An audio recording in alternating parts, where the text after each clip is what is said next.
So we've all bought Ryobi equipment, and I'm pretty certain that the same thing applies to other manufacturers.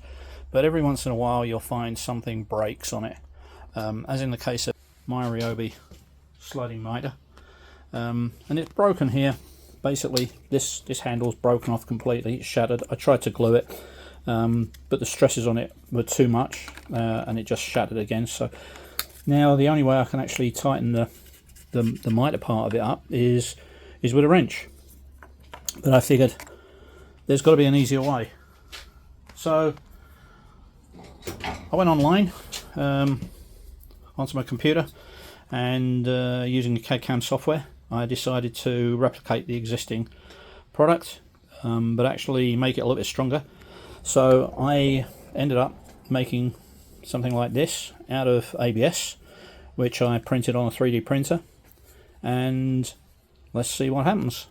So here we are with the new handle installed, and lo and behold, I've now got a fully functioning miter bed again. Saved me having to replace the saw.